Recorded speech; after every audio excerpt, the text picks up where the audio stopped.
தஞ்சாவூர் மாவட்டம் பாபநாசம் தாலுகா ஐயம்பேட்டை பேரூராட்சி சார்பில் கொள்ளிடக்கரை ஓரம் கழிவுநீர் சுத்திகரிப்பு நிலையம் அமைப்பதற்கு கிராம மக்கள் எதிர்ப்பு தெரிவித்து வருகின்றனர். கூடுதல் விவரங்களை செய்தியாளர் அமித் சுல்தான் வழங்க கேட்கலாம். அமித் சுல்தான், வணக்கம். பொதுமக்கள் முன்வைக்கும் குற்றச்சாட்டு என்ன, முழு விவரம்? அகிலா, வணக்கம்.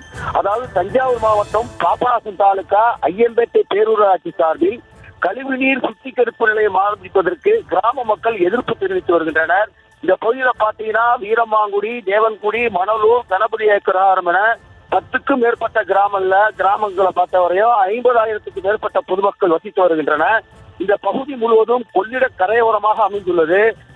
தொடர்ந்து இதுல ஆயிரக்கணக்கான ஏக்கரில் விவசாயங்கள் நடைபெறுவதால் விளைநிலங்களில் பாதிப்பு ஏற்படும் சூழ்நிலை இருந்து வருவதாகவும், மேலும் இறந்தவர்களின் உடலை அடக்கம் செய்வதில் பாதிப்பு ஏற்படுவதாகவும், ஆகையால் கழிவுநீர் சுத்திகரிப்பு நிலையத்தை தேவன்குடி பகுதியில் நிறுவக்கூடாது என பொதுமக்கள் எதிர்ப்பு தெரிவித்து வருகின்றனர்.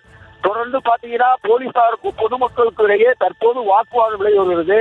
இதனால் அந்த பகுதியில நூற்றுக்கணக்கான போலீசார் குவிக்கப்பட்டுள்ளனர். தொடர்ந்து பதட்டமான சூழ்நிலை நிலை வருகிறது. ஆகிலா.